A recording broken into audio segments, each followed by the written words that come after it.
ഭാരതത്തിന്റെ തെക്കേ അറ്റത്ത് സ്ഥിതി ചെയ്യുന്ന ഒരു പ്രധാന നഗരമാണ് കന്യാകുമാരി. അറബിക്കടൽ, ബംഗാൾ ഉൾക്കടൽ, ഇന്ത്യൻ മഹാസമുദ്രം എന്നീ 3 സമുദ്രങ്ങൾ ഒന്നിച്ചു ചേരുന്ന അപൂർവ ഭൂമിശാസ്ത്ര പ്രത്യേകതയാണ് ഇതിന്റെ ആകർഷണം.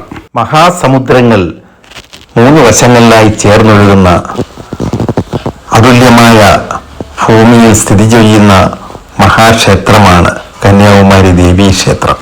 30 അടിയോളം ഉയരം വരുന്ന കൂറ്റൻ മതിൽക്കെട്ടിനുള്ളിലാണ് ക്ഷേത്രം സ്ഥിതി ചെയ്യുന്നത്. ജനങ്ങൾക്കും ദേശത്തിനും മഹാശല്യമായിരുന്ന ബാണാസുരൻ എന്ന അസുരനെ നിഗ്രഹിക്കാനായി ദേവി കന്യകാരൂപം സ്വീകരിച്ച് കുടികൊണ്ട സ്ഥലമാണ് കന്യാകുമാരി എന്നാണ് സങ്കല്പം.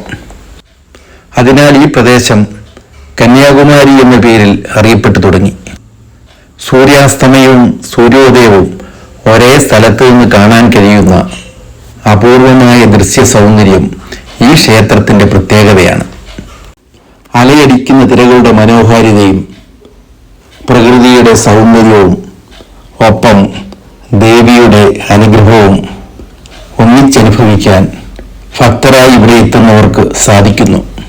അതിമനോഹരമായ ശില്പങ്ങൾ കൊത്തിവെച്ച കൽത്തൂണുകളും കൽഭിത്തികളും ഈ ക്ഷേത്രത്തിന്റെ പ്രത്യേകതയാണ്.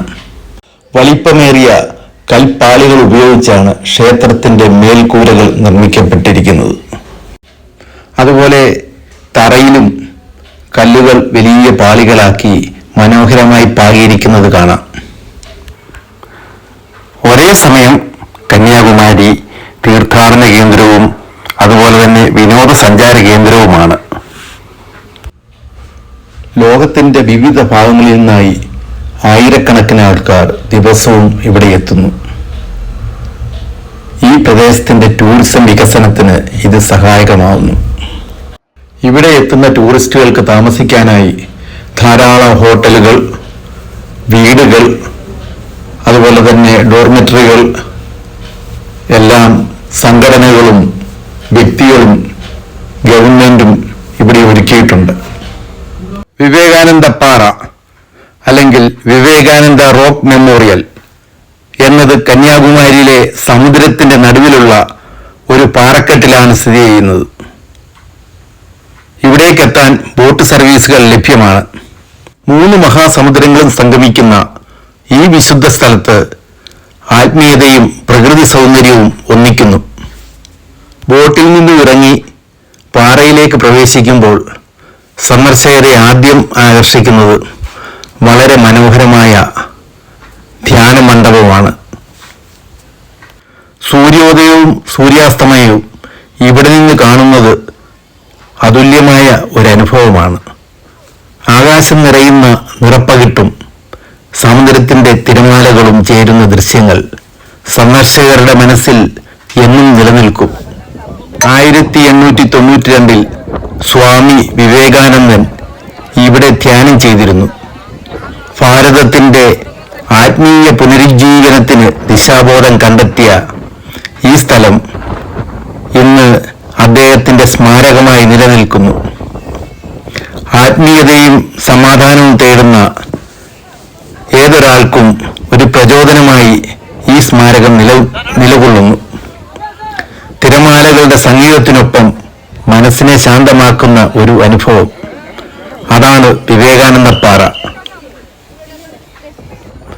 വിവേകാനന്ദ പാറയിലെ ഏറ്റവും പുതിയ ആകർഷണങ്ങളിലൊന്നാണ് ഗ്ലാസ് ബ്രിഡ്ജ്. സമുദ്രത്തിന്റെ നടുവിൽ നിലകൊള്ളുന്ന ഈ പാലം സഞ്ചാരികൾക്ക് അത്യന്തം വ്യത്യസ്തമായ ഒരു അനുഭവം സമ്മാനിക്കുന്നു. തെളിച്ചമുള്ള ഗ്ലാസ് ഉപയോഗിച്ച് നിർമ്മിച്ചിരിക്കുന്ന ഈ ബ്രിഡ്ജിലൂടെ നടക്കുമ്പോൾ താഴെ തിരമാലകൾ അടിക്കുന്ന കടൽ കാഴ്ച നേരിട്ട് കാണാൻ കഴിയും. ഇത് സന്ദർശകരിൽ ആവേശവും അല്പം ഭയവും ചേർന്ന ഒരു അനുഭവം സൃഷ്ടിക്കുന്നു. സന്ധ്യാസമയത്ത് സൂര്യാസ്തമയത്തിന്റെ പശ്ചാത്തലത്തിൽ ഈ ബ്രിഡ്ജ് അതിമനോഹരമായ കാഴ്ചയായി മാറുന്നു. വിവേകാനന്ദ പാറയ്ക്ക് സമീപം അഭിമാനത്തോടെ നിലകൊള്ളുന്ന ഒരു വിസ്മയകരമായ ശില്പകലയാണ് തമിഴ് കവി ചിന്തകനുമായ തിരുവള്ളുവരുടെ പ്രതിമ. സംസ്കാരത്തിൻ്റെയും ജ്ഞാനത്തിൻ്റെയും പ്രതീകമായി കണക്കാക്കപ്പെടുന്നു ഈ ശില്പം. ഏകദേശം 133 അടി ഉയരമുള്ള ഈ പ്രതിമയുടെ ഉയരം തന്നെ തിരുവള്ളുവരുടെ പ്രശസ്ത ഗ്രന്ഥമായ തിരുക്കുറൽ എന്ന കൃതിയിലെ 133 അധ്യായങ്ങളെ പ്രതിനിധീകരിക്കുന്നു. ശക്തമായ പാറയുടെ മുകളിൽ നിലകൊള്ളുന്ന ഈ ശില്പം കടലിന്റെ തിരമാലകളോട് പൊരുതി നിൽക്കുന്ന ഉറച്ച ആത്മവിശ്വാസത്തിന്റെ പ്രതീകമായി കണക്കാക്കപ്പെടുന്നു. ഈ വീഡിയോ കാണുന്ന ഏതൊരാൾക്കും ലൈക്ക് ചെയ്യാം, ഷെയർ ചെയ്യാം, അതുപോലെ നിങ്ങളുടെ അഭിപ്രായങ്ങളൊക്കെ കമൻറ്റും ചെയ്യാം. ഓക്കെ.